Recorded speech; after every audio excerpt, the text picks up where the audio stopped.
یہ جو لوگ کہتے ہیں نہیں بھائی شیطان تو بند ہے پھر لوگ گناہ کیوں کرتے ہیں، اس لیے کہ وہ خود شیطان ہوتے ہیں۔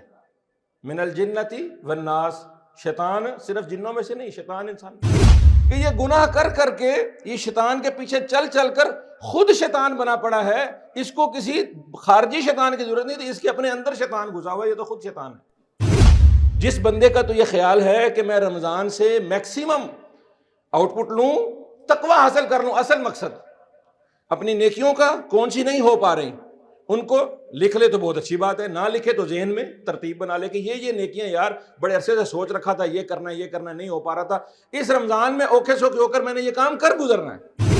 تو روزے کا مقصد کیا ہے اصل میں؟ کہ اس روزے سے ہمیں یہ چیک کرنا ہے کہ میں نے کتنا تقوی حاصل کیا۔ نیکی کرنا آسان ہو جاتا ہے، گناہ کرنا مشکل ہو جاتا ہے۔ ویسے تو اللہ تعالیٰ ہر رات کو آسمان دنیا پر تشریف لاتے ہیں، ندا لگاتے ہیں، لیکن رمضان کے اندر خاص اللہ رب العالمین ندا لگاتا ہے کوئی گناہ بخشوانے والا، ہے کوئی اجر و ثواب کمانے والا۔ دنیا میں کچھ اوقات اور کچھ جگہیں وہ اس دنیا کے خالق اور مالک نے خاص رکھی ہیں۔ جو پیدا کرنے والا ہے زمانے کا، وقت کا اور ان تمام جگہوں کا، یہ اسی کا حق ہے کہ وہ چاہے تو کسی کو کسی پر فضیلت دے دے۔ کسی انسان کو کوئی حق نہیں ہے کہ وہ کسی وقت کو یا کسی جگہ کو کسی بھی وجہ سے فضیلت دے لے۔ یہ حق صرف اللہ رب العالمین کا ہے کہ وہ اپنی پیدا کردہ مخلوقات میں سے کسی کو چاہے تو خاص قرار دے دے، کسی کی چاہے تو قدر و منزلت بڑھا دے۔ جیسے زمین پر اللہ نے حرمین کو ایک خاص فضیلت دی ہے، بیت المقدس کو ایک خاص فضیلت دی ہے، یہ مسجدیں اللہ کے گھر ہیں، ان کو اللہ نے ایک خاص فضیلت عطا فرمائی۔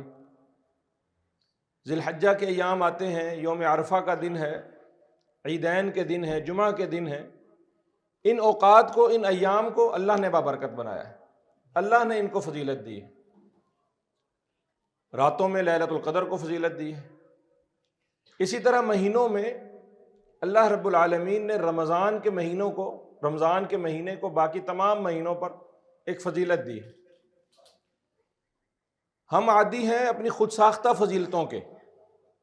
ہمارے یہاں پر کسی کی کوئی جگہ شریف ہے، کسی کا کوئی مقام متبرک اور معتبر ہے، کسی کے لیے کوئی ہستی، کسی کے لیے کوئی وقت، لوگ شب معراج کو، شب برات کو، اس کے لیے وہ فضیلتیں گھڑ گھڑ کر لاتے ہیں جو اللہ نے بیان نہیں کی۔ اپنی پسندیدہ جگہوں کے لیے وہ باتیں گھڑ کر لاتے ہیں جو اللہ نے بیان نہیں کی، اور اپنی پسندیدہ شخصیات کے لیے وہ چیزیں ثابت کرنا چاہتے ہیں جو اللہ نے نہیں ثابت کی۔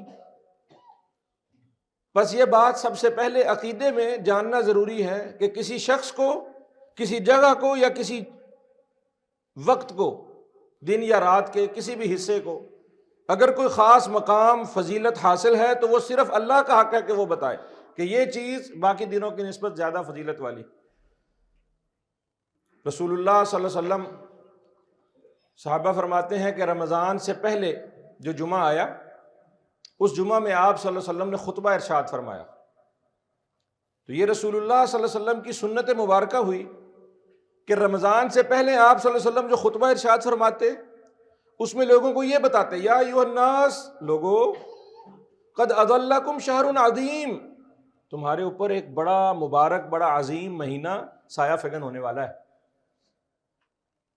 انگلش میں کہتے ہیں نا، coming events cast their shadows before, بڑے موقع، بڑے کام ہونے والے ہوتے ہیں نا، تو اس کے کچھ اثرات، اس کے کچھ مشاہدات، اس کے کچھ سائے پہلے سے نظر آنا شروع ہو جاتے۔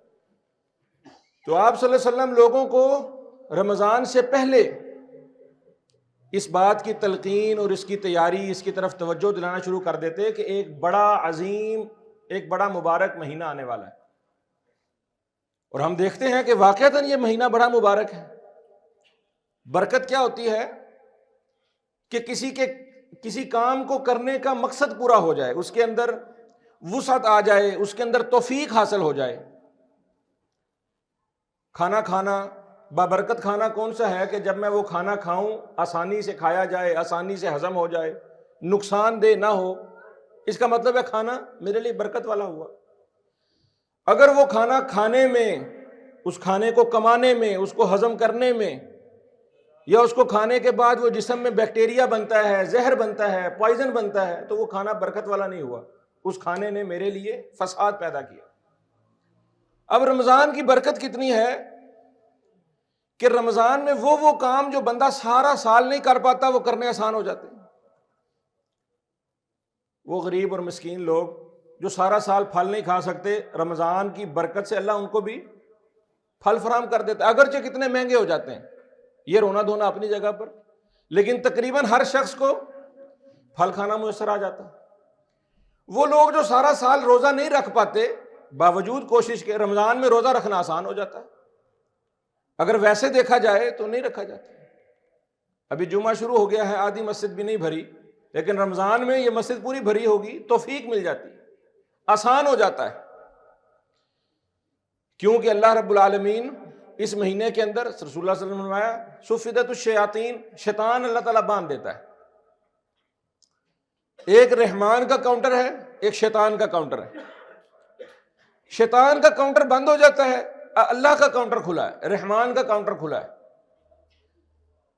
ایک اچھا سیلز مین، ایک اچھا مارکیٹنگ پرسن، وہ یہی کرتا ہے کہ کسی نہ کسی طرح ایک دفعہ گاہک کو اپنی دکان تک لے آئے۔ تو اللہ رب العالمین نے یہ اہتمام تو کر دیا کہ بھئی میرا جو ایک شیطان کا جو تمہارا مقابلہ تھا نا، رحمان اور شیطان کا جو راہوں کا مقابلہ تھا تمہارے اندر، شیطان کا کاؤنٹر بند کرا دیا ہے، میرا کاؤنٹر کھلا ہے۔ اچھا، اس کے درمیان ایک تو خود ہی شیطان ہوتے ہیں، تین قسم کے لوگ ہوتے ہیں، کچھ رحمان کے بندے، کچھ شیطان کے بندے، اور کچھ بذات خود شیطان ہوتے ہیں۔ یہ جو لوگ کہتے ہیں نہیں بھی شیطان تو بند ہے پھر لوگ گناہ کیوں کرتے ہیں، اس لیے کہ وہ خود شیطان ہوتے ہیں۔ من الجنتی والناس، شیطان صرف جنوں میں سے نہیں، شیطان انسان، کہ یہ گناہ کر کر کے، یہ شیطان کے پیچھے چل چل کر خود شیطان بنا پڑا ہے، اس کو کسی خارجی شیطان کی ضرورت نہیں تھی، اس کے اپنے اندر شیطان گھسا ہوا ہے، یہ تو خود شیطان ہے۔ تو جو خود شیطان بنا ہوا ہے اس کو تو اس بات کا فرق نہیں پڑتا کہ شیطان بند ہے یا شیطان کھلا ہے، لیکن جس کے اندر یہ کشمکش تھی کہ وہ اللہ کی پکار کی طرف جائے کہ شیطان کے بلاوے کی طرف جائے، تو شیطان کا بلاوا اللہ نے بند کر دیا۔ ہم دیکھتے ہیں کہ رمضان کے اندر یہ توفیق، یہ برکت ہوتی ہے کہ بہت سارے کام ایسے لوگ اللہ ان کو توفیق دے دیتا ہے کہ وہ سارا سال نہیں خرچ کرتے، رمضان میں خرچ کر لیتے۔ حالانکہ زکوٰۃ کا کوئی تعلق رمضان کے ساتھ خاص بھی نہیں ہے، یعنی زکوٰۃ پہ جب بھی مال کو سال پورا ہو جائے وہ ادا کرنی چاہیے، چاہے وہ محرم میں ہو جائے، رجب میں ہو جائے، ذی القعدہ میں، سال پورا ہو گیا زکوٰۃ ادا کرنی چاہیے۔ لیکن لوگ، ہم عموماً ہمارے ہاں طریقہ یہ کہ زکوٰۃ دیتے ہیں رمضان میں، آسان ہو جاتا ہے، تہجد پڑھنا، تراویح پڑھنا۔ عام دنوں کے اندر کوئی بندہ 1.25 گھنٹہ نماز پڑھتا ہے، مولوی صاحب اگر فجر کی نماز میں 5 منٹ لمبی کر دیں نا قرات، تو لوگ لڑ پڑتے ہیں، مولوی صاحب اتنی لمبی نماز پڑھاتی۔ لیکن رمضان میں یہی بندہ 1.5 گھنٹہ، 1.25 گھنٹہ، 2 گھنٹے تک کا بھی قیام کرنے پر آمادہ ہو جاتا ہے۔ یہ رمضان کی برکت۔ اللہ رب العالمین رمضان کے اندر یہ توفیق عطا فرما دیتے ہیں۔ اب یہ جو رمضان آ رہا ہے، آپ نے وہ حدیث سن رکھی ہے سنن ابن ماجہ کی، پہلے بھی کئی دفعہ بیان کی ہے کہ اس رمضان کی برکتوں سے صحیح معنوں میں مستفید ہونا یہ بڑا ضروری ہے۔ اس کے لیے پلاننگ کرنا، اس کے لیے بندوبست، منصوبہ بندی، ترجیحات کا تعین۔ ہم دنیا میں بڑے سیانے ہیں، کوئی بھی کام کرتے ہیں long term, short term vision بناتے ہیں، یہ الٹیمیٹ ویژن ہے، یہ میرا پارشل ویژن ہے، یہ کام اتنے وقت تک ہو جانے چاہیے۔ بندے کو دیکھ کر پہچان لیتا ہے دکاندار یہ کہتا ہے، ہر بندہ جو اپنے فیلڈ میں ہے نا، ایک پولیس والا ہے نا، وہ کہتا ہے میں دیکھ کے پہچان لیتا ہوں یہ بندہ 2 نمبر ہے۔ دکاندار ہوتا ہے نا، وہ کہتا ہے میں دیکھ کے پہچان لیتا ہوں یہ صرف باتیں کرنے آیا کہ سودا لینے آیا۔ لیکن دین کے معاملے میں آنکھیں بند کر کے، عقل کا سوئچ آف کر کے، اپنے کانوں کے پردے لپیٹ کر مولوی کے کندھے پہ ہاتھ رکھ دیتے ہیں، بس مولوی صاحب جس کھڈے میں پھینکنا جاؤ پھینک دو۔ ایک صاحب کو میں نے سنا، انہوں نے کہا وہ فلاں جو ہے نا سوسائٹی میں ایک مفتی صاحب نے فتویٰ دیا ہوا ہے، فٹافٹ وہ فائل خرید لو، فائل وہ بعد میں فتویٰ واپس نہ ہو جائے۔ یعنی یہ بھی نہیں سوچتے کہ یہ مفتی ہو سکتا ہے ان کا تنخواہ دار ہو، یہ کسی لالچ میں، کسی پریشر میں، کسی دباؤ مجبوری میں یہ فتویٰ دے رہا ہو، اپنے اندر بھی ایک بندہ بیٹھا ہے، اس سے بھی فتویٰ لے لو۔ تو رمضان المبارک یہ ہمارا دین ہے، اس دین کے بارے میں ہم سنجیدہ نہیں ہوتے، باقی چیزوں کے بارے میں سنجیدہ ہوتے ہیں، دنیا کے بارے میں سنجیدہ ہوتے ہیں۔ اب رمضان ہی آ رہا ہے تو رمضان کے لیے جو دنیا کے معاملات ہیں اس میں سنجیدہ ہیں۔ کسی بھی آپ چلے جائیں، کارفور پہ چلے جائیں، کسی بھی بڑے ڈپارٹمنٹل اسٹور پہ چلے جائیں، وہاں لوگوں کا رش عام دنوں کی نسبت زیادہ لگا ہوا ہے، راشن اکٹھا کر رہا ہے ہر بندہ۔ اچھا، کئی ایسے مسکین محتاج جو خرید نہیں سکتے، وہ در در ٹھوکریں کھا رہے ہیں دروازہ دروازہ جا کے، جی رمضان آ رہا ہے جی، کو اللہ واسطے دے دو۔ امیر ہے یا غریب ہے، اس کو اپنی دنیا کے لیے رمضان کی پلاننگ کی فکر ہے کہ میں رمضان کے اندر اپنی زیادہ سے زیادہ دنیا سمیٹ لوں، کاروبار کرنا ہے نا جی۔ ہر بندے کو یہ فکر ہے کہ رمضان میں سودا زیادہ بکے گا، جو چیز سٹاک کر لو فٹافٹ۔ اللہ کے بندو، رمضان کے اندر اصل میں تو اپنا دین بہتر کرنا تھا۔ وہ دین کے مسئلے میں ہم نے مولوی کے کندھے پہ ہاتھ رکھا ہوا ہے، مولوی صاحب بس جتنا تسی کہو گے، جتنے تسی جو تسی فتویٰ دے دو گے، جو بس اسی تواڈے پیچھے، چاہے وہ مولوی خود کھڈے میں گرے ساتھ میں بھی کھڈے میں لے جائے۔ حالانکہ چاہیے یہ کہ ہم اپنے دین کے بارے میں زیادہ فکر مند ہوں، زیادہ سنجیدہ ہوں، زیادہ پلاننگ کریں، زیادہ منصوبہ بندی کریں۔ جیسے صبح میں گھر سے نکلتا ہوں، سوچتا ہوں اچھا کون سا روٹ پکڑوں تو ایک روٹ پہ میرے 2 3 4 کام ہو جائیں، تھوڑے رستے میں میں زیادہ کام کر لوں۔ دین کے مسئلے میں ایسا کیوں نہیں سوچتے کہ رمضان کے اندر سے میں زیادہ سے زیادہ فائدہ کیسے اٹھا لوں؟ تو سب سے پہلی بات تو میرے بھائیوں، اپنے لیے، میرے لیے بھی اور آپ سب کے لیے بھی یہ ہے کہ رمضان کے لیے پلاننگ، اور ہر بندہ اپنی اپنی سہولت کے مطابق، اپنے اپنے بندوبست کے مطابق، میں مشورے دیتا اچھا نہیں لگتا، ہر بندے کی اپنی ایک روٹین ہے، اپنے معمولات ہیں۔ میں نے رمضان میں سونا جاگنا کیسے ہے، کھانا پینا کیسے ہے، عبادات کا کیا اہتمام کرنا ہے، اپنے بچوں کو ساتھ کیسے جوڑنا ہے، بہترین سے بہترین رمضان میں کیسے گزار سکتا ہوں، اس سے زیادہ زیادہ فائدہ کیسے اٹھا سکتا ہوں۔ جو حدیث میں بیان کر رہا تھا بیچ میں رہ گئی، آپ صلی اللہ علیہ وسلم کے پاس 2 لوگ آئے، دونوں مسلمان ہوئے، ایک شہید ہو گیا میدان جہاد میں لڑتے ہوئے، اور دوسرا 1 سال بعد طبعی موت فوت ہوا۔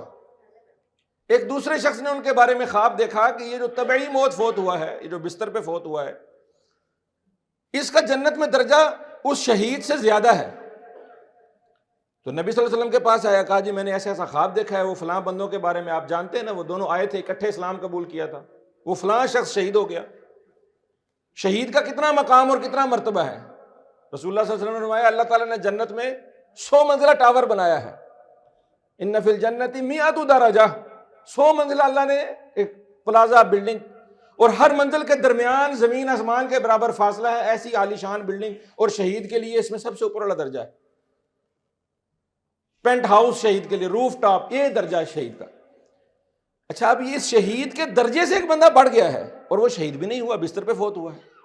آپ صلی اللہ علیہ وسلم نے یہ نہیں کہا خواب آتے رہتے ہیں، تمہیں ایسے خواب آ گیا ہوگا، بس جو بات بتا دی شریعت وہی ہے جو میں نے بتا دی، کہا نہیں، تمہارا خواب ٹھیک ہے، اصل اس کے اندر بات کیا ہے کہ یہ جو بعد میں بندہ فوت ہوا نا، اس نے ایک رمضان زیادہ پایا، اس کے 1 سال کے اندر ایک رمضان اضافی آیا، اس نے اس رمضان سے وہ فائدہ اٹھا لیا، اس نے اس رمضان کو اتنا بہترین گزارا کہ یہ اس شہید سے زیادہ درجہ پا گیا۔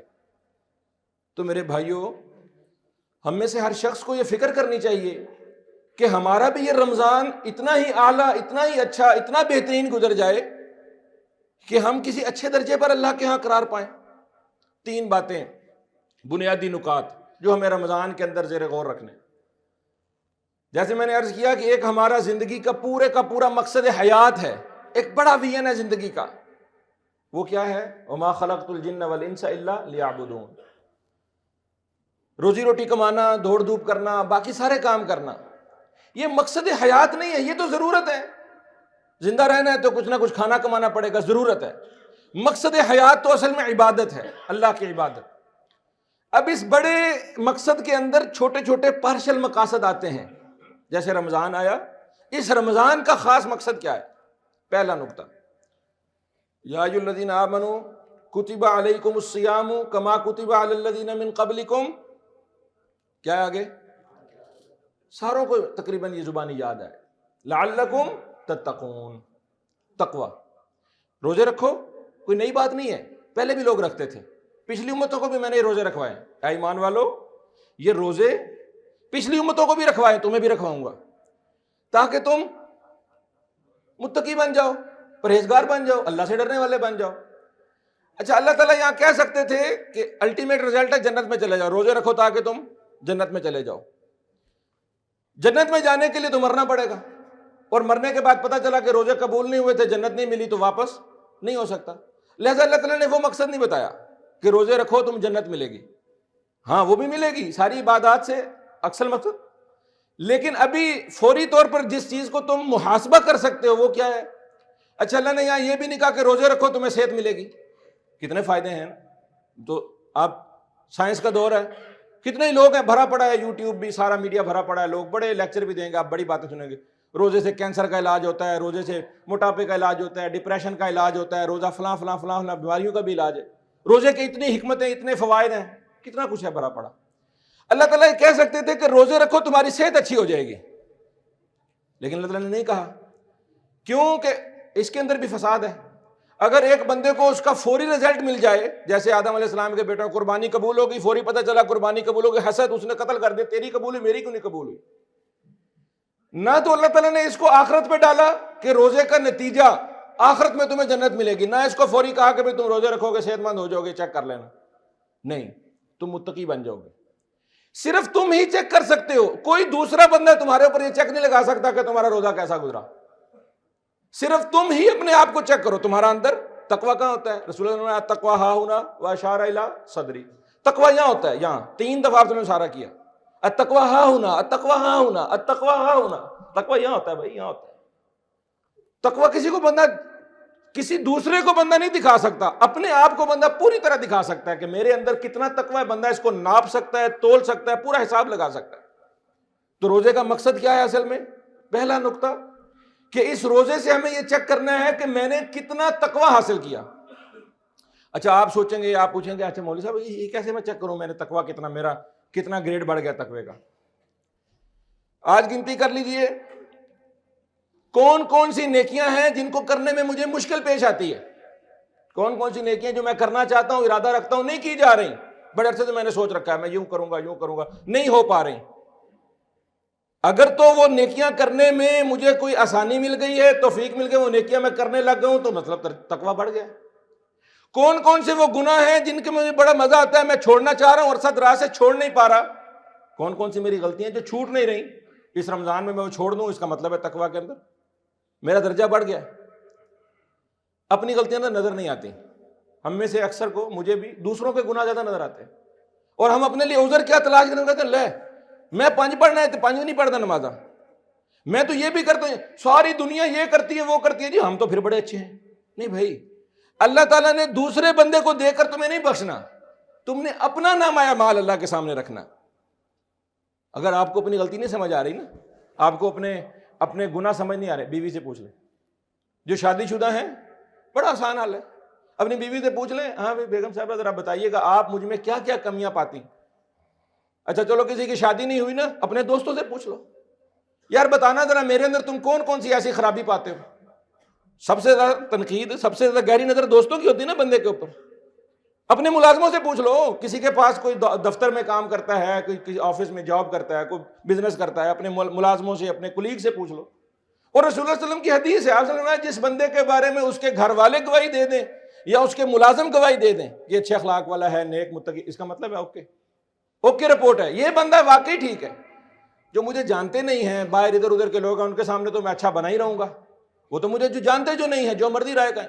میرے گھر والے، میرے بچے، بیوی، میرے کولیگز، میرے دوست جو میرے شب و روز کے صبح و شام کے ساتھی ہیں، وہ مجھے صحیح آئینہ دکھا سکتے ہیں. جس بندے کا تو یہ خیال ہے کہ میں رمضان سے میکسیمم آؤٹ پٹ لوں، تقویٰ حاصل کر لوں، اصل مقصد اپنی نیکیوں کا کون سی نہیں ہو پا رہی ان کو لکھ لے تو بہت اچھی بات ہے، نہ لکھے تو ذہن میں ترتیب بنا لے کہ یہ نیکیاں یار بڑے عرصے سے سوچ رکھا تھا، یہ کرنا نہیں ہو پا رہا تھا، اس رمضان میں اوکھے سوکھے ہو کر میں نے یہ کام کر گزرنا ہے. یہ گناہ میں نے سوچ رکھے تھے، اب چھوڑتا ہوں میں، اب توبہ کرتا ہوں، اب نہیں ہو رہا تھا. میں اس رمضان میں، جیسے میں نے شروع میں بات کی کہ اللہ نے اس کے اندر توفیق رکھی ہے، برکت رکھی ہے. نیکی کرنا آسان ہو جاتا ہے، گناہ کرنا مشکل ہو جاتا ہے۔ ویسے تو اللہ تعالیٰ ہر رات کو آسمان دنیا پر تشریف لاتے ہیں، ندا لگاتے ہیں، لیکن رمضان کے اندر خاص اللہ رب العالمین ندا لگاتا ہے کوئی گناہ بخشوانے والا، ہے کوئی اجر و ثواب کمانے والا؟ تو راتوں میں، تنہائی میں، جب موقع ملے اپنی نیکیوں اور اپنے گناہوں کا حساب لگائیے۔ دوسری چیز، آپ نے وہ مشہور حدیث بھی سن رکھی ہے کہ رسول اللہ صلی اللہ علیہ وسلم ممبر پر چڑھے، آمین کہا، پھر دوسری سیڑھی چڑھے، آمین کہا، پھر تیسری سیڑھی چڑھے، آمین کہا۔ اور صحابہ نے پوچھا آپ پہلے تو کبھی آمین نہیں کہتے تھے، یہ کیوں کہا؟ تو دو باتیں اور ہیں۔ تیسری ایک بات کیا ہے؟ کہا جبرائیل امین آئے تھے، انہوں نے دعا مانگی، انہوں نے کہا کہ جو بندہ رمضان کو پائے اور رمضان کے اندر اپنے گناہوں کی معافی نہ کروا سکے، توبہ کر کے اپنا پچھلا کھاتا نہ صاف کروا سکے، وہ بڑا ہی محروم ہے، وہ بڑا ہی، اس کا ناک خاک آلود ہو، یعنی وہ بڑا ہی ذلیل شخص ہے، بدبخت شخص ہے۔ تو آپ صلی اللہ علیہ وسلم نے کیا فرمایا؟ آمین۔ جبرائیل کی دعا ہے، آمین رسول اللہ صلی اللہ علیہ وسلم کہہ رہے ہیں، اور اس کے اندر بات اصل کیا ہے کہ رمضان میں جو توبہ کروا کے اپنے گناہ نہ بخشوا سکا وہ ذلیل ہو، آمین۔ اب ہم میں سے دوسری چیز ہمیں یہ دیکھنی ہے کہ اس رمضان کے اندر اپنی لسٹ بنا لیجئے، کیسا اللہ رب العالمین رحیم و کریم ہے۔ آج کیا دن ہے؟ جمعہ۔ کل کیا دن تھا؟ کوئی بندہ کل کے دن کا کام آج دوبارہ کر سکتا ہے؟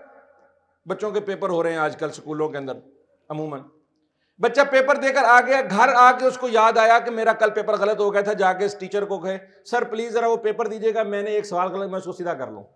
دیتا ہے کوئی؟ کوئی نہیں دیتا۔ ہو گیا بس، اب پیپر دوبارہ نہیں دے سکتے تمہیں، پیپر کا ٹائم ختم ہو گیا۔ اللہ رب العالمین یہ چانس دیتا ہے بندے کو، صرف کل کا نہیں، یعنی کل جمعرات کو تیرے سے کوئی غلطی ہوئی تھی، پیچھے بدھ کو، منگل کو، نہیں، 40 50 60 سال جتنی تیری عمر ہے اس میں جتنا کچھ تیرے سے غلط ہو گیا تھا، ایک دفعہ تو میرے سے معافی مانگ، کانٹا لگا دیتا۔ یا عبادی الذین اسرفوا علی انفسہم لا تقنطوا من رحمت اللہ۔ یہ بھی پھر ایک بڑی بھول ہے، گناہ پر گناہ کرتا رہتا ہے بندہ، اور بندہ کہتا اللہ بڑا غفور رحیم ہے، اللہ بخش دے گا، اللہ معاف کر دے گا۔ اللہ تعالیٰ نے امید بھی ساتھ دلائی، بڑے پیار سے بلایا، اے میرے بندو نبی عبادی انی انا الغفور الرحیم، اے نبی میرے لوگوں، میرے بندوں کو خبردار کر دیں، بتا دیں، اطلاع کر دیں، انا الغفور الرحیم، میں غفور الرحیم ہوں، وان عذابی هو العذاب العلیم، انی لغفار، میں بہت زیادہ بخشنے والا ہوں۔ کس کو؟ لمن تابا، لمن تابا، جو توبہ کرے گا۔ توبہ کیا ہوتی ہے؟ گناہ چھوڑ دے گا، اپنے پچھلے گناہوں پر ندامت اختیار کرے گا، میرے پاس آ جائے میں معاف کر دوں گا۔ میں گناہ نہ چھوڑوں اللہ کیسے چھوڑے گا؟ میں نہیں چھوڑتا اللہ کیسے چھوڑے گا بھائی؟ اللہ تب ہی چھوڑے گا، اللہ یعنی اللہ غفور الرحیم تب ہی ہے جب میں توبہ کروں گا۔ یہ چھوٹی آپشن رکھی اللہ نے کہ سمندر کی جھاگ کے برابر، ریت کے ذرات کے برابر، درختوں کے پتوں، زمین آسمان بھر کے لیا بھائی، ایک دفعہ ندامت کا آنسو بہا، میں معاف کر دیتا ہوں۔ تو یہ رمضان کا ایک دوسرا بڑا مقصد ہے کہ رمضان میں بندہ یہ کوشش کرے، یہ کر لے کہ اللہ جو گزری سو گزری، اب اس رمضان کے اندر میں بخشواتا ہوں اپنے آپ کو، میں توبہ کرتا ہوں۔ رات کے اندھیرے میں اکیلے میں، وطروں کے اندر نا دعا مانگنے کا بڑا شوق ہوتا ہے، لوگوں کا باقاعدہ میسج آ جاتا ہے، آ کے کان میں کہتے ہیں مجھے بھائی دعا لمبی کرایا جائے۔ ٹھیک ہے، یہ جو دعا ہے وطروں کے اندر قنوت میں یا یہ مصلی پہ بیٹھ کے یہ دعا، اپنی اس دعا کے اندر رونا گڑگڑانا رکت پیدا کرنا یہ ایک الگ چیز ہے، لیکن وہ جو بندہ ذکر اللہ خالیا ففاضت عیناہ، کلہ بہ کے اللہ نہ یاری لائی، وہ جو دو چھوٹے چھوٹے آنسو ٹپکے نا، اللہ کے ہاں کی کتنی قیمت۔ اللہ کہتا ہے میں نے ایک تو اس پر جہنم کی آگ حرام کر دی، اور 50,000 سال کے اس دن میں، قیامت والے دن میں جب سارے لوگ جہنم وہ سورج کی آگ کی تپش کو برداشت کریں گے، اس بندے کو نکال کے میں اپنے عرش کا سایہ دے دوں گا، جس نے اکیلے میں بیٹھ کر اللہ کو یاد کیا۔ اللہ کو یاد کرنے سے کیا مراد ہے؟ کہ ہر وقت وہ تسبیح پھیرے، ہر وقت وہ تسبیح ہاتھ میں رکھے میں اللہ کا بڑا ذکر کرتا ہوں جی۔ اللہ کو یاد کیا مطلب اللہ کی عزت، اللہ کی ہیبت، اللہ کی کبریائی، اللہ کی عظمت، اللہ کی توحید، اس کے ڈر سے، اللہ کے سامنے کھڑے ہونے کے خوف سے 2 چھوٹے سے آنسو اس کے بہ گئے اکیلے میں بیٹھ کر. اللہ کہتے ہیں اس کے لیے یہ 2 باتیں. تیسری بات, روزہ رکھیں گے, افطاری کریں گے. اللہ کو یہ روزے رکھوانے کی ضرورت کیوں پیش آئی؟ اللہ کے رزق میں, خزانے میں کوئی کمی پیدا ہو گئی تھی؟ جیسے گورنمنٹ کے کوئی خزانے میں گورنمنٹ ٹیکس لگا دیتی ہے نا. دنیا کے اندر یہ دستور ہے, گھر کا بجٹ تنگ پڑ رہا ہو تو ہم کہتے ہیں بھائی اس دفعہ کا خرچہ بڑا تنگ ہے, ہم نے فلاں ڈبل روٹی بند, اس مہینے دودھ بند. اللہ تعالیٰ تو ایسا نہیں کرتا نا کہ اللہ تعالیٰ نے لوگوں کو 1 مہینے کے سال میں, کہ بھائی سال بعد جو ہے نا پریشر آ جاتا ہے 11 مہینے لوگوں کو کھلا کھلا کر میرے پاس خزانہ کم پڑ گیا, 1 مہینے لوگوں کو تھوڑا سا 1 ٹائم کی روٹی بند کرو تاکہ سرکولر ڈیٹ اتر جائے. ایسا تو نہیں ہے نا. اللہ تعالیٰ کے ہاں روزہ رکھوانے کے پیچھے مقصد کیا ہے؟ اللہ کہتے ہیں کلو وشربو, کھاؤ پیو اس رمضان کے اندر, کھاؤ پیو. ولا تسرفو, اس رمضان کے اندر میں تمہیں 1 وقت کی روٹی بند کرا کے یہ سکھانا چاہتا ہوں کہ یہ تیسرا وقت جو کھاتے ہو نا, یہ اسراف ہی ہے.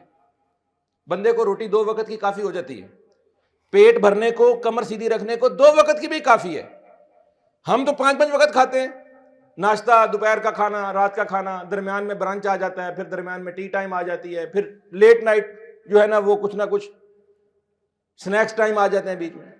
اللہ کہتے ہیں کہ کھانا پینا تمہارے لیے ضرورت ہے, جائز ہے, حلال چیزیں دی ہیں تمہیں, کھاؤ پیو. ولا تسرفوا ان اللہ لا يحب المسرفین. رسول اللہ نے کیا فرمایا؟ روزے دار کو 2 خوشیاں نصیب ہوتی ہیں, ایک افطاری کے وقت اور ایک جب وہ اللہ کو ملے گا, اللہ کا دیدار کرے گا. افطاری کے وقت کیا خوشی نصیب ہوتی ہے؟ بھئی صبح سے لے کر میں اب تک رکا رہا, اب یہ جو کھجور مل رہی ہے یہ سارا دن نہیں ملی تھی, اب ملی, یا اللہ تیرا شکر ہے, یا اللہ یہ کھجور, یہ پھل, یہ پانی, یہ دودھ, یہ جو ساری نعمتیں میرے سامنے پڑی ہیں, کتنوں کے پاس یہ نہیں ہے, کتنے ہی لوگوں کے پاس یہ نہیں. ہم سارے روتے ہیں گورنمنٹ سے لے کے عوام تک, بھوک, ننگ, افلاس, فاقہ, دے دو دے دو, غریب, مسکین, محتاج, یہ ادھر روزی روٹی نہیں ہے, بڑے حالات تنگ ہیں, مہنگائی اتنی بڑھ گئی. 6 کروڑ ٹن, ایک ٹن میں کتنا کلو ہوتا ہے؟ جزاک اللہ. 1 ٹن میں 6 کروڑ ٹن. آپ اس کے زیرو نہیں گن سکتے کہ 6 کروڑ ضرب 1000 کلو کھانا ہم ضائع کر دیتے ہیں.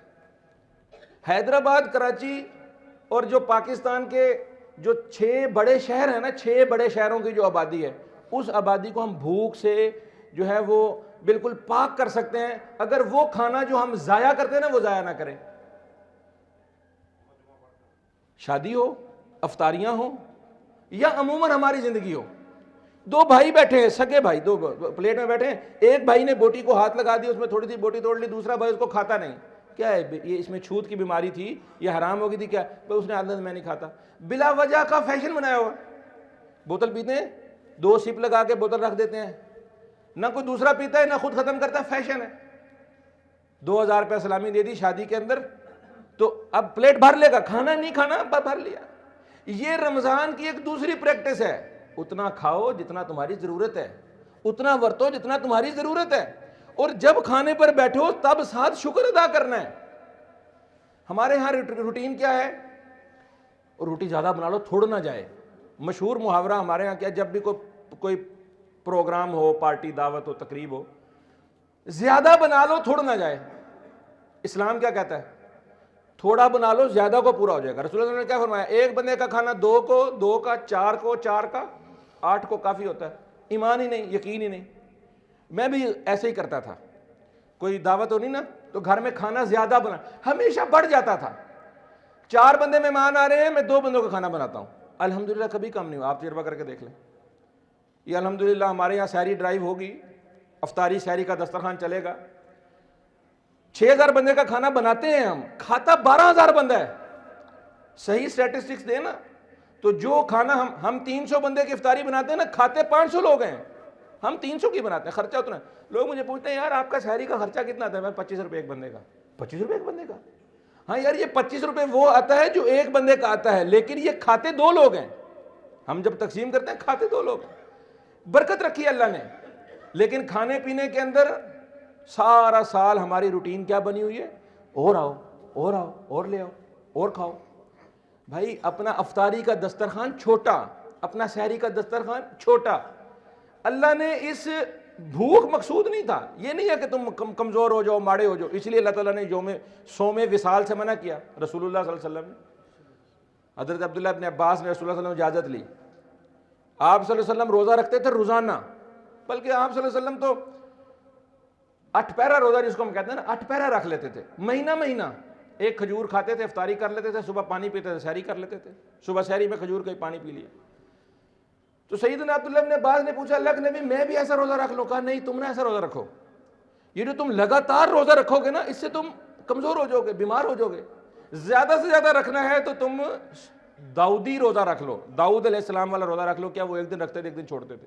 تو عبداللہ ابن عباس جب بزرگ ہو گئے نا، بیمار ہوئے بڑھاپے میں، تو کہتے تھے کہ میں کاش اللہ کے نبی صلی اللہ علیہ وسلم کی اس بات کو مان لیتا کہ میں یہ اوپر تلے کے روزے نہ رکھتا. ان روزوں کی وجہ سے اب میری یہ آنکھیں بینائی کمزور ہو گئی ہے، میں کمزور ہو گیا ہوں، اس روزے کی وجہ سے مجھے نکاہت بھی ہو گئی. مقصود اللہ تعالیٰ کا یہ مستقل بھوک دے کر لوگوں کو بیمار، محتاج، مسکین، ماڑا نکی کرنا نہیں ہے.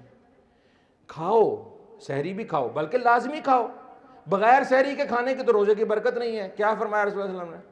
ان فی السحور برکہ، سحری کھایا کرو، لازمی کھایا کرو. یہ تو تمہارے اور یہودیوں کے درمیان فرق کرتی ہے کہ وہ نہیں کھاتے تو تم کھاؤ، لیکن کھاؤ معتدل.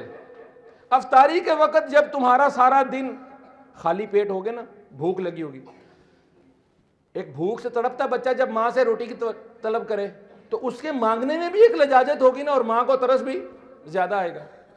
ایک ہمارے بزرگ ہیں، میں ان کے پاس بیٹھا تھا، وہ باتیں کر رہے تھے بھوک کے اوپر. وہ ایک قسم کے بھوک کے فضائل بیان کر رہے تھے. میں کہا استاد جی آپ نے تو بھوک کے بارے میں نا ایگزیجریٹ ہی بڑا کر دیا ہے کہ آپ تو ایسے لگ رہا ہے جیسے آپ کہہ رہے ہیں بھائی روٹی کھاؤ ہی نہ.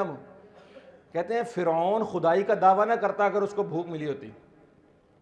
فرعون کبھی خدائی کا دعویٰ نہ کرتا اگر اس نے بھوک دیکھی ہوتی. خالی پیٹ ہوتا نا بندے کو دنیا کی ساری حقیقتیں سمجھ آ رہی ہوتی ہیں. میرا پڑوسی کیا کر رہا ہے، میرے رشتہ داروں کا کیا حال ہے، دنیا میں کیا حال ہے، غریبوں کا. پیٹ بھرے کے سارے تماشے ہیں، یہ جتنے فتنے ہیں نا یہ سارے تماشے پیٹ بھرے کے ہیں. ایک واقعہ ہے ایسے ہی سمجھنے کو کہ ایک بندے نے نا، اس نے کوئی خودکشی کا ارادہ کیا. انہوں نے کہا میں بس دنیا سے تنگ مرتا ہوں، خودکشی کیسے کروں گا، میں بھوک ہڑتال پر بیٹھ جاؤں گا، آپ بھوک سے مر جاؤں گا. 1 دن گزرا، 2 دن گزرے، 3 دن گزرے، 4 دن. اب 4-5 دن جب اس نے کچھ نہیں کھایا نا، تو نہ کھانے سے اس کو اپنے جسم کے اندر جو ایک تبدیلی محسوس ہوئی اور جو وہ ایک انرجی ساری کھانا ہضم کرنے میں ڈرین ہو جاتی تھی، وہ ساری انرجی اس کا دماغ صحیح کام کرنے لگ گیا، اس کو اور بہت ساری چیزیں سمجھ آنے. نے کہا یار یہ تو زندگی بڑی مزے کی ہے، اس زندگی کو تو جینا چاہیے. یہ جو کھا کھا کر کھانا دماغ کو چڑھ جاتا ہے نا، نہ میرے بھائی سے عبادت ہوتی ہے، نہ اس سے کوئی دماغ بندے کا اچھا سوچتا ہے، نہ جسم اچھا کام کرتا ہے. تو روزے کے اندر یہ پریکٹس ہے کہ تمہیں اللہ کی جتنی نعمتیں ملی ہوئی ہیں ان سے فائدہ اٹھاؤ، اسراف نہ کرو. ابھی تو ہم اسراف کی بات کر رہے ہیں، ہمارے یہاں تو مسئلہ تبذیر کا ہے. ان المبذرین کانوا اخوان الشیاطین، ہم تو بھی اسراف کو رو رہے ہیں نا. لیکن ہماری سوسائٹی کا میرا مسئلہ کیا ہے کہ تبذیر. ہم تو سارا کچھ کرتے ہیں نمود و نمائش کے لیے. ہم تو سارا کچھ کس لیے کرتے ہیں؟ دکھاوے کے لیے. بڑا پروگرام کرو جی، بڑا ولیمہ بڑا کرو، افطاری بڑی، لوگوں کو دکھنا چاہیے، نظر آنا چاہیے، چھوٹا سا بڑا دسترخوان بڑا سا. تو یہ تو اگلا لیول ہے شیطان کے بھائی کا. اور اس کے اندر کیا حکمت ہے کہ اس تبذیر کو شیطان کے بھائی ہونا قرار دیا کہ یہ اصل وہ فساد کی جڑ ہے جس کی وجہ سے ہماری زندگیوں میں سارا بے سکونی ہے. شادی ہوتی ہے نا، بہن بیٹی کے لیے لہنگا خریدنا ہو. ایک دوست تھے ہمارے، وہ بتانے لگے کہ ان کی فیکٹری ہے، لہنگا بنتا ہے 20-25 ہزار روپے کا، شالمی میں جا کے بکتا ہے 2.5-3 لاکھ روپے کا. انہوں نے کہا میں تمہیں اے لے دینا، دوست کی فیکٹری ہے اتوں لے دینا، میں تمہیں لہنگا 20-25 ہزار روپے کا. لے اسی اپنی بیٹی تے خرچہ نہ کریے، 20-25 ہزار روپے کا کون سا لہنگا ملتا ہے بھائی، ہم تو لیں گے وہ 2.5-3 لاکھ والا. بتانا ہے نا لوگوں کو کہ 3 لاکھ کا لہنگا پہننا ایک گھنٹے کے لیے، ایک ٹائم کے لیے، دوبارہ زندگی میں کبھی پہننا نہیں ہے. کرائے پہ مل جاتا ہے بھائی، کرائے پہ لے کر پہن لو، یہی دکھانا ہے نا کہ خوبصورت لگ رہی ہوں، شادی کا دن ہے پہن لو. ہم تو یہ تبذیر کرتے ہیں. ساری زندگی ہمارے اس معاشرے کے اندر سارا کلچر کس بنیاد پر کھڑا ہے؟ تبذیر پر. اس نے یہ کیا نا، میں نے اس سے بڑا کرنا ہے. اپنی ضرورت جس چیز سے پوری ہوتی ہے بس وہ ضرورت پوری کی، اس کے بعد باقی اللہ کے راستے میں خرچ کرنا. یہ ہے رمضان کا تیسرا مقصد کہ آپ صلی اللہ علیہ وسلم رمضان میں آندھی کی طرح کیوں خرچ کرتے تھے؟ صحابہ کیا کہتے ہیں؟ آپ صلی اللہ علیہ وسلم تو رمضان میں ایسے خرچ کرتے تھے تیز آندھی چل رہی ہوتی تھی۔ وہ خرچ بندہ کب کرتا ہے؟ جب بندہ دیکھتا ہے یار اللہ کا شکر ہے میرے کپڑے پورے ہیں، میرے پاس کھانا پورا ہے، ضرورت کی ہر چیز ہے، سواری بھی ہے۔ موبائل 50,000 والا ہونا وہ بھی وہی کام کرتا ہے جو 5 لاکھ والا کرتا ہے، لیکن نہیں، دکھانا ہے نا لوگوں کو، بتانا ہے کہ یار میرے پاس تو 5 لاکھ والا موبائل ہے۔ میرے بھائیو، رمضان میں اپنے نفس کے اس شیطان کو مار لینا اگر کوئی بندہ کہ میں نے اسراف نہیں کرنا، اور تبذیر والا بندہ تو اس کو بڑی محنت کرنی پڑے گی اپنے آپ کو اس لیول پہ لانے کے لیے کہ میں نے دکھاوا، نمود و نمائش میں نہیں پڑنا۔ کوئی آپ کی بیگم کہے نا، بچے آپ کو کہیں کہ بھئی وہ میں نے ایک سوٹ اور لینا ہے، گھروں میں عورتوں کے ساتھ کیا مسئلہ ہوتا ہے؟ او جی مجھے نہیں سن، اچھا بھئی پچھلا سوٹ نکالو، وہ صدقہ کر دو پھر ہم اور لے لیتے ہیں۔ اب جب وہ پچھلا سوٹ نکالنے جائے گی نا، وہ گنتی کرے گی، وہ خود حیران ہو جائے گی کہ اچھا میرے پاس اتنے سوٹ پڑے۔ الحمدللہ یہ وہ ساری باتیں ہیں جو میں اپنے آپ کو سنا رہا ہوں، اور اللہ تعالیٰ توفیق دے تو ان ساری باتوں پر میں عمل کروں، لیکن اس میں تجربے کی بات کر رہا ہوں۔ میں جوتا لینا ہو، اپنا کپڑا لینا ہو، کوئی چیز لینی ہو، پچھلی چیز صدقہ کر دو، پھر ٹھیک ہے نہیں لے لو۔ چلو تمہاری ضرورت بڑھ گئی ہے، تمہیں اس سے بہتر چیز چاہیے، کوئی ایسا بندہ بھی ہوگا جو تمہارے سے کم تر چیز کو استعمال کر کے راضی ہو جائے گا۔ تو میرے بھائیوں، یہ ہے اسلام۔ اسلام اس نمود و نمائش کو بالکل پسند نہیں کرتا، بالکل۔ اسلام تو اس کے مخالف، اس کو الٹ کرتا ہے کہ اپنی ضرورت کی چیز رکھو، گاڑی بھی وہ رکھو جس میں تمہاری ضرورت پوری ہوتی ہے۔ اگر تمہاری ضرورت 1000 سی سی والی گاڑی سے پوری ہوتی ہے تو 5000 8000 سی سی والی گاڑی لے کے پیٹرول پھونک کے اپنا کیا صرف ٹوٹر پا دکھا رہے ہو؟ نہ دکھاؤ بھائی، اس گاڑی باقی کی چیزوں سے لوگوں کی ضرورتیں پوری کر دو، لوگوں کے کام آؤ۔ یہ ہے رمضان کا پیغام۔ اللہ رب العالمین سے دعا ہے کہ اللہ تعالیٰ ہمیں رمضان میں تقویٰ کا مفہوم سمجھنے کی، تقویٰ حاصل کرنے کی، توبہ کرنے کی، اور اللہ کی دی گئی نعمتوں پر شکر ادا کرنے کی توفیق عطا فرمائے۔